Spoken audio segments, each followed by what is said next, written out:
Today on Rappler.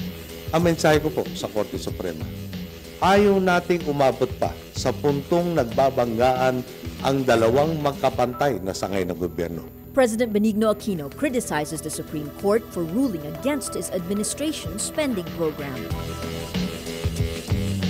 Senator Juan Ponce Enrile's lawyer wants house arrest for his client.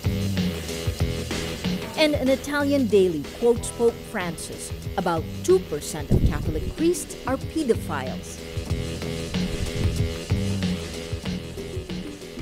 Hello, I'm Maria Ressa. Welcome to Rappler, your social news network. A combative President Benigno Aquino criticizes the Philippines' top justices for ruling against his administration's spending program.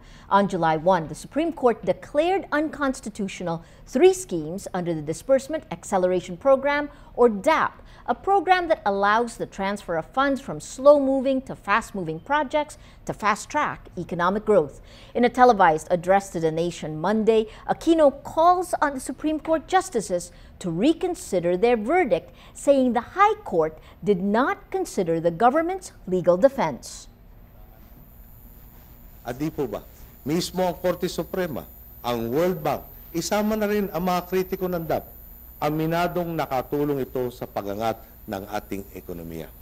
Malinaw po, mayroong mga dapat ikonsidera ang Korte Suprema upang bigyan ng paglilinaw ang kanilang naging pasya ukol sa DAP. At harinawa ay mapagtanto nila ang negatibong epekto nito sa bansa. Iaapela natin ang desisyon ng Korte Suprema. Ang mensahe ko po sa Korte Suprema, ayaw nating umabot pa sa puntong nagbabanggaan ang dalawang magkapantay na sangay ng gobyerno. Kung saan kailangan pang mamagitan ng ikatlong sangay ng gobyerno. Mahirap pong maintindihan ang desisyon ninyo. Aquino says Malacanang did not violate the law. He also says the Supreme Court decision will delay government projects intended to benefit Filipinos. Muli kong ididiin, mabuti ang DAP.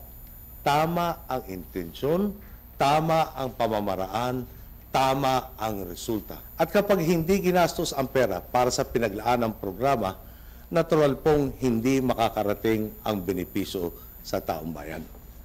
Di ba't nagbubunsod ito ng kapahamakan sa ating mamamayan? Ibig sabihin, sa tuwing may ganitong savings ang gobyerno, sa tuwing natutulog ang pera ng bayan, mayroon tayong boss na napagkakaitan ng benepisyo. It's the second time Aquino delivered a televised address to defend his spending program. The scheme allowed Malacanang to move around savings and unprogrammed funds to its priority projects. But the High Court ruled Malacanang usurped Congress's powers. The public became aware of DAP in September 2013 after opposition Senator Jinggoy Estrada said senators were given 50 million pesos each as, in his words, a bribe to convict Supreme Court Chief Justice Renato Corona. The alleged bribe was sourced from this program. The opposition coalition, United Nationalist Alliance, or UNA, says President Aquino's speech challenging the Supreme Court's ruling is a bad precedent. UNA Secretary General Toby Chanco says the president's pronouncements were dangerous for the system of checks and balances. Chanco says the president took upon himself the court's power to interpret the Constitution. Chanco adds the president issued a veiled threat to the Supreme Court and even blamed the court for its decision. It's like he is saying he is more correct than the Supreme Court in interpreting the law. That is really dangerous. He is saying, I am the law. Asked what the opposition plans to do, Chanco says UNA does not want to support impeachment complaints because of a conflict of interest. UNA's founder, Vice President Jejomar Binay, stands to benefit if Aquino is impeached. President Aquino gets his lowest rating since assuming the presidency in 2010. His satisfaction and approval ratings suffered double-digit drops in June and July 2014. More Filipinos are undecided over the president's performance, especially after the Supreme Court ruling on the Disbursement Acceleration Program, or the DAP. In a survey by the Social Weather Stations, or SWS, Aquino's satisfaction ratings dropped from 66% in March to 55% in June, a difference of 11 points. In a Pulse Asia survey, the president's approval ratings dropped from 70% in March to 56% in June, a 14-point difference. His trust ratings are statistically the same at 53%. The SWS survey shows growing dissatisfaction among Filipinos, while the Pulse Asia survey shows more Filipinos are undecided over whether they approve of the president or not. Tropical storm Glenda, International's name Ramasun, strengthens as it moves towards the Bicol region Monday. Storm signal number 3 is now up over Catanduanes. Signal number 2 is up over Camarines Norte, Camarines Sur, Masbate, Sorsogon, Albay, Marinduque, Southern Quezon, and Northern Samar. Signal number 1 is up over Romblon, Occidental Mindoro, Oriental Mindoro, Lubang Island, Batangas, Cavite, Laguna, Rizal, Bulacan, Pampanga, Bataan, Zambales, Tarlac, Nueva Ecija, Pangasinan, Southern Aurora, Northern Quezon, including Polillo Islands, Metro Manila, Eastern Samar, and Biliran. State Weather Bureau Pagasa says the storm is spotted 470 kilometers east-southeast of Vera, Catanduanes. It's expected to hit land over Albay Tuesday. A magnitude 6.1 earthquake rocks southern Mindanao Monday afternoon. The Philippine Institute of Volcanology and Seismology, or PHIVOC, says the quake struck 88 kilometers southeast of Don Marcelino town in Davao Occidental. The quake, which is tectonic in origin, has a depth of 10 kilometers. There are no reported damages, but aftershocks are expected. Check out Rappler's Project AOS microsite. This is a one-stop shop for educating the public on how to better prepare for disasters. Project AOS aims to raise awareness about climate change adaptation and disaster risk reduction and management. It can help people prepare, respond, and get aid in recovery. Visit www.rappler.com/Project AOS. Australian Foreign Minister Julie Bishop calls Australian-born jihad supporter Musa Serantonio a fraud. In an interview with Sky News Monday, Bishop says it seems that he is just a fraud because he was saying that he was fighting in Syria and Iraq when all the time he was holed up in a flat in the Philippines. Sources earlier told Rappler that Serantonio has been in the Philippines for nearly a year. He tweeted on July 3 that he was already in Iraq with the Islamic State of Iraq and Syria, or ISIS, a terrorist group that traces its roots to Al-Qaeda in Iraq. Serantonio is named one of the top 2 most influential jihadist inspirations for foreign fighters in Syria and Iraq.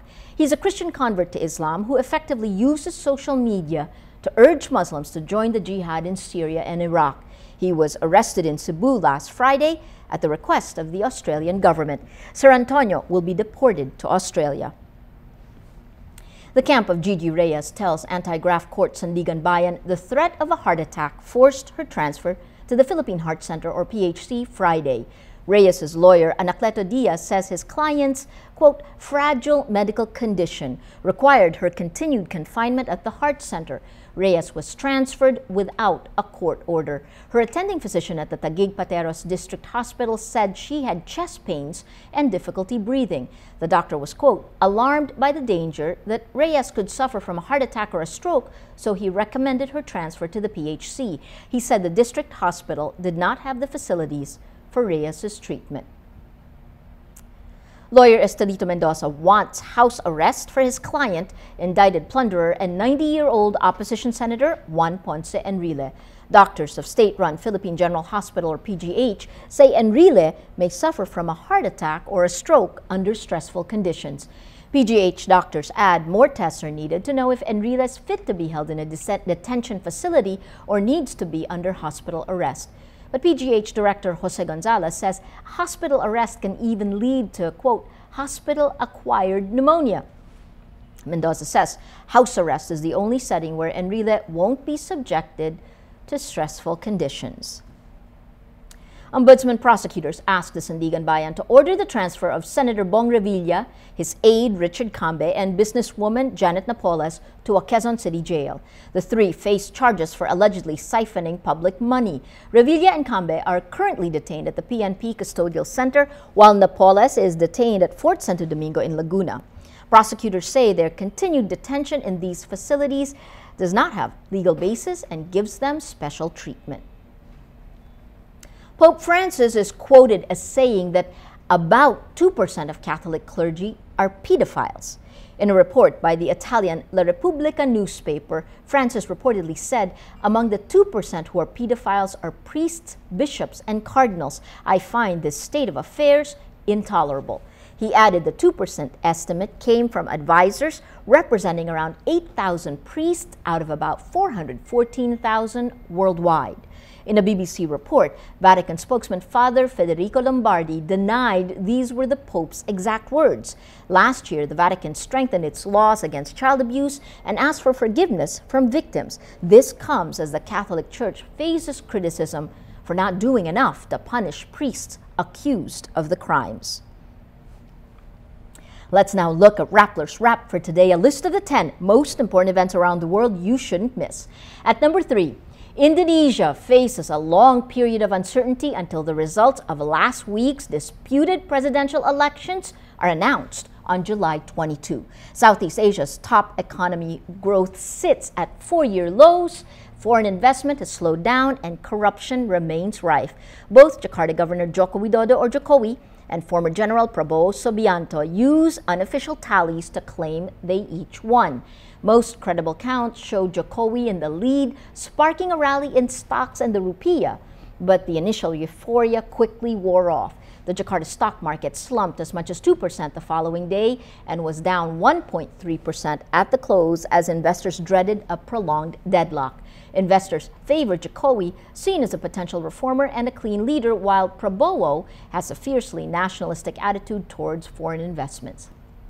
At number 7, Chinese state broadcaster CCTV calls Apple's iPhone a threat to national security because of the device's ability to track and timestamp a user's location. Ma Ding of the People's Public Security University in Beijing says the frequent locations function could be used to gather, quote, extremely sensitive data and even state secrets. The tool gathers information about the areas a user visits most often to improve travel advice. The dispute is not the first time Apple has been embroiled in controversy in China. The privacy scare also reflects mutual distrust between the U.S. and China after a series of allegations from both sides on the extent of cyber espionage. And at number 10, what do the online reactions to Ryan Gosling and Eva Mendes pregnancy say about women? The internet erupts into a frenzy with fans, mostly women, taking to their social media accounts to rant about the baby news. Words like wench, holy sperm, and set everything on fire were casually thrown around to describe mother-to-be Mendes and Gosling. Mendes and Gosling have been in a relationship for 3 years. For the full top 10, visit Rappler.com's The Wrap. Germany beats Argentina to win the World Cup Sunday or early Monday in Manila time after Mario Götze broke the deadlock in the second half of extra time with a goal. Argentinian superstar Lionel Messi had a chance to tie, but his shot went way over the post. Germany's win sparked an explosion of joy in their homeland and in host nation Brazil, which had dreaded the prospect of South American rival Argentina winning the title on its territory. Brazil's traumatic World Cup ended with more pain last Saturday as it lost 3-0 to Netherlands in the third-place playoff. Meantime, football fan Pope Francis stayed neutral ahead of the World Cup final between his native Argentina and Germany. He tweets, "The World Cup allowed people from different countries and religions to come together. May sport always promote the culture of encounter." In other sports news, 4-time NBA Most Valuable Player LeBron James announced on Friday that he will return to his hometown team, the Cleveland Cavaliers. LeBron announced his decision in an essay published exclusively on SportsIllustrated.com. James played his first 7 years in the league with the Cavaliers. In 2010, he left the Cavs to team up with fellow All-Stars Dwayne Wade and Chris Bosh in Miami. They won 2 championships and 4 finals appearances. Carmelo Anthony, the other star player in free agency, chooses to stay with his current team, the New York Knicks. Every story on Rappler has a mood meter, which gives you 8 emotions to choose from. You click how you feel and your vote comes down to the mood navigator in the middle of the front page. That crowdsources the mood of the day. It also gives you the top 10 stories that have affected our readers and viewers the most emotionally. If you take a look, come with me to the middle of the front page, you'll see the mood navigator, and these are the top 10 stories that have gotten the most number of votes on their meter. We see today, Glenda. People are afraid of Glenda. Hashtag GlendaPH. Know the hazards in your area. 82% afraid. And GlendaPH threatens Central and South Luzon. 73% afraid. Second big news of the day, of course, is President Aquino's speech. And this is interesting. We have Aquino's ratings dropped to lowest since 2010.